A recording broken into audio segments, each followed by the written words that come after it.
Hello students, welcome to my YouTube channel. Next network को solve करते हैं। Statement पढ़ लेते हैं क्या पूछ रहा है।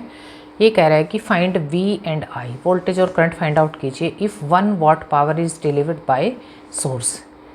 0.5 एम्पियर सोर्स डिलीवर कर रहा है सर्किट को पावर 1 वाट की। Also calculate the power absorbed by unknown source, और ये कितनी ऑब्जॉर्व करेगा वो भी हमें फाइंड आउट करनी है पावर। ये सोर्स अननोन है, इसकी वैल्यू नहीं पता है कितनी है। ठीक है, अब इस स्टेटमेंट के कॉरस्पॉन्डिंग हमें क्या गिवन है, जो चीज़ें गिवन है ना वो हमने लिख ली है। सबसे पहले तो हम क्या करेंगे, नोडल से ही इसको हमने क्या करना है, सोल्व करना है। तो नोड्स को आइडेंटिफाई करेंगे। देखिए यहाँ पे ना इस सर्किट में सिर्फ ये एक नोड नज़र आ रहा है, क्योंकि अगर मैं इन ब्रांचेस को ना इसको उठा के, अब कोई एलिमेंट नहीं कनेक्टेड इस ब्रांच पे, कोई यहाँ पे एक वोल्टेज सोर्स जो भी है, वोल्टेज है क्या है, ये एक अननोन सोर्स कनेक्टेड है। ठीक है, यहाँ अगर मैं इसी वायरिंग को ए पॉइंट पे कनेक्ट कर दूं, इसको ऐसा कनेक्ट कर दूं और इसको भी इसी पॉइंट से कनेक्ट कर दूं, तो मेरा ना थोड़ा सा मॉडिफाई होकर सर्किट किस तरह से आ जाएगा, ये इस तरह से हो जाएगा। दिख रहा है आपको? मैंने क्या किया, अपना जो ए नोड है ना, एक तो मेरा रेफरेंस नोड नीचे अपने आप ही दिख रहा है, हमें एक नोड आएगा हमारा, ये पॉइंट पे इसको कनेक्ट कर दूँ, इसको कर दूँ, तो हमारे नीचे एक रेफरेंस नोड है जिसकी वोल्टेज होगी 0 वोल्ट। अब 0 वोल्ट वोल्टेज होगी अननोन की, अब रेफरेंस नोड की। अब इस नोड पे मैंने क्या किया है, सर्किट को कुछ नहीं किया, बस यहीं से ना इस वायरिंग को यहाँ पे कनेक्ट कर दिया सबको मिला के, ताकि हमें पता चले कि सर्किट में हमारे दो ही नोड्स हैं।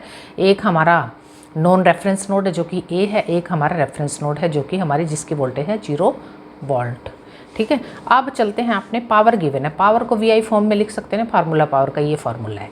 सबसे पहले तो हम फाइंड आउट करेंगे इसी नोड की वोल्टेज, आराम से फाइंड आउट कर सकते हैं क्योंकि ये करंट सोर्स गिवन है, पावर इसकी गिवन है कितनी डिलीवरी है, तो यहाँ पे जो वोल्टेज होगी ना, कोई ड्रॉप नहीं है बीच में यहाँ से यहाँ तक, तो ये वोल्टेज हमें आराम से निकल सकते हैं हमारी। कैसे निकालेंगे इस वोल्टेज को, वो हम अपना कैलकुलेट करते हैं। तो इस वोल्टेज के लिए ये आपको दिख रहा है ना बच्चों, ये जो वोल्टेज है मुझे किस तरह से निकालनी है, पावर मेरी गिवन है, पावर कितनी है, इज इक्वल्स टू 1 वाट। ठीक है, पावर क्या होती है, V इंटू में आई मेरा गिवन है, पावर मेरी गिवन है 1, आई कितना गिवन है, V नहीं मुझे पता, लेकिन मेरा आई गिवन है 0.5 एम्पियर। तो मेरी वोल्टेज कितनी आ जाएगी, वोल्टेज इधर ही रखते हैं, 1 डिवाइडेड बाई 0.5, यानी कि वोल्टेज आ गई मेरी 2 वोल्ट आ गई वोल्टेज।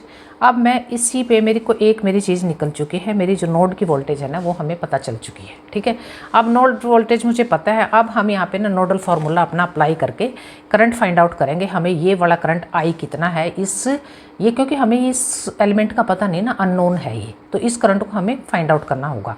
बाकी करंट्स के लिए हम सिर्फ अब क्या करेंगे, हम अप्लाई करेंगे, बहुत छोटा सा न्यूमेरिकल है, एग्जाम पॉइंट ऑफ व्यू से करा रही हूँ मैं। Apply KCL eight node A node पे हम ना KCL अप्लाई करेंगे, जैसा कि हम हर बार करते आए हैं। कितने करंट्स निकल रहे हैं, ये तो इनकमिंग करंट्स है, नोड की तरफ जा रहा है, ये गिवन है इसकी वैल्यू। 3 करंट्स हमारे ना नोड से निकल रहे हैं, तो तीनों करंट्स का हम क्या करेंगे, सारे करंट्स की वैल्यू फाइंड आउट करनी है ना हमें इस आई की, तो हम सारे करंट्स लिखेंगे। सबसे पहले तो नोड के I1 जो कि नेगेटिव है, क्योंकि अंदर ये हमारा क्या है, नोड की तरफ इनकमिंग करंट है, सारे आउटगोइंग है, और बाकी आउटगोइंग करंट्स को हम लिख लेंगे अपने पॉजिटिव फॉर्म में, I2 I3 प्लस में I। तो हमारा मेन मोटिव क्या है, इज इक्वल्स टू 0। तो हमारा मेन मोटिव क्या है कि हमें I फाइंड आउट करना है। मैं I को तो अपनी इसी साइड रखती हूँ, बाकी सबको उस साइड ले जाऊँगी, I मेरा पॉजिटिव ही है। अब इस साइड मेरे सारे करंट्स क्या हो जाएंगे, I1 माइनस में I2 माइनस में I3, ये हो गया। अब हम यहाँ पे वैल्यूज़ पुट करते चले जाएंगे, हमारा काम थोड़ा सा आसान हो गया। अब I की वैल्यू हमें फाइंड आउट करनी है ना, इस I की, तो इसके लिए मैं I1 की वैल्यू पुट करूँगी। I1 मेरा कितना है, ये है मेरा 0.5 एम्पियर, माइनस में I2 मेरा कितना है, ये वोल्टेज, नोड की वोल्टेज डिवाइडेड बाय 100। I3 मेरा कितना है, ये भी गिवन है, कितना है 0.25। अब बच्चों हमने क्या करना है, अपने आई को सीधा का सीधा मैथमेटिकल एक्सप्रेशन को इसको सोल्व करना है। इसको मैं ऐसे लिख सकती हूँ ना, 5/10 माइनस में वोल्टेज कितनी थी मेरी, निकाल चुके थे ना हम भी, ये 2 वोल्ट, इसको पुट करूँगी मैं, ये वोल्टेज को, इसको लिख सकती हूँ मैं 2/100, माइनस में इसको मैं लिख सकती हूँ 25/100। तो यहाँ पर मेरा LCM आ जाएगा 100। अब हमें इस सर्किट की इतनी ज़रूरत नहीं है, इसको सोल्व करेंगे। अब हमारा एलसीएम कितना आ गया, 100 आ गया। तो आई हमारा क्या हो जाएगा, अब देखिए 100 आ गया, तो 10 गुना में 100 रखेंगे, तो 10 गुना में 5, ये हो गया 50, माइनस में 2, माइनस में 25, इज इक्वल्स टू, ये कितना आ जाएगा, 50 में से 27 गए तो ये आ जाएगा 23/100, यानी कि आई हमारा कितना आ गया 0.23 एम्पियर। ये भी हमारा निकल चुका है। दो चीज़ें हमारे निकल चुकी हैं, वी और आई हमने फाइंड आउट कर लिया। अब मेरे पास ये आई है बच्चों, वोल्टेज भी गिवन है, आई भी गिवन है, इसकी वैल्यू कितनी आ गई है 0.23 एम्पियर। ये वोल्टेज 2 वोल्ट थी। अब मैं पावर एब्जॉर्प्शन निकाल सकती हूँ ना, पावर क्या है मेरी V into I. Now calculate the, अगला एक स्टेप बचा है बस, थोड़ा सा है ये। Now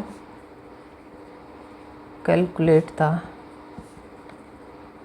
power absorption by unknown source. क्या होगी पावर हमारी, क्या होती है P इजिकल्स टू V गुणा में आई।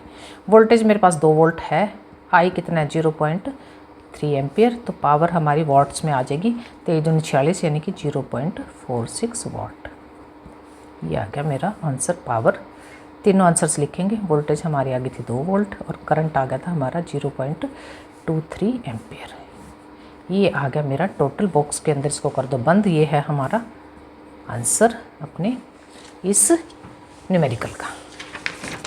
Thank you, thanks.